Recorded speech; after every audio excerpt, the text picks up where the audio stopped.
Hi. Other state വാഹനം നമ്മൾ എടുത്തു, നമുക്ക് NOCയും കിട്ടി. നമ്മൾ എങ്ങനെ കേരള നമ്പർ ആക്കും? കേരളത്തിലെ ടാക്സ് അടയ്ക്കും. വെരി സിമ്പിൾ ആണ്.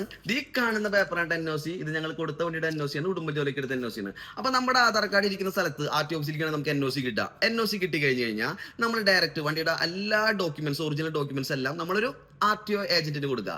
ഏജന്റിന് കൊടുത്തു കഴിഞ്ഞ് കഴിഞ്ഞാൽ അപ്പം നമ്മുടെ പേരിൽ ഒരു 200 രൂപയുടെ സ്റ്റാമ്പ് പേപ്പറൊക്കെ വെച്ച് ഒരു മറ്റേ മുദ്രപത്രം, ഒരു അഫിഡവിറ്റും കാര്യങ്ങളൊക്കെ ശരിയാക്കി തരും. ഇത് ശരിയാക്കി കഴിഞ്ഞാൽ ഒരു ടൈം പറയും. അപ്പൊ നമ്മൾ വണ്ടിയും കൊണ്ട് അങ്ങോട്ട് പോകണം. വണ്ടിയും കൊണ്ട് നമ്മൾ AMVനെ വണ്ടി കാണിക്കണം. വണ്ടിയുടെ ചേസിസ് നമ്പറും എഞ്ചിൻ നമ്പറും ഒക്കെ കറക്റ്റ് ആണോ നോക്കും. കറക്റ്റ് ആയി കഴിഞ്ഞ് കഴിഞ്ഞാൽ നെക്സ്റ്റ് സ്റ്റെപ്പ് എന്ന് പറഞ്ഞു കഴിഞ്ഞാൽ നമ്മൾ ഹിയറിംഗ് ആണ്. അപ്പോൾ ആരുടെ പേരിലേക്കാണോ NOC എടുത്തത്, ആളുടെ ഒറിജിനൽ ആധാർ കാർഡും ആളും കൂടി ഡയറക്റ്റ് നമ്മുടെ ജോയിൻ RTOനെ പോയി കണ്ടു കഴിഞ്ഞാൽ ആൾ നമ്മുടെ കാര്യങ്ങളൊക്കെ ഒന്ന് ജസ്റ്റ് വെരിഫിക്കേഷൻ നടത്തി കഴിഞ്ഞ് കഴിഞ്ഞാൽ 5-10 മിനിറ്റിൽ നമുക്ക് ടാക്സ് അടയ്ക്കാം.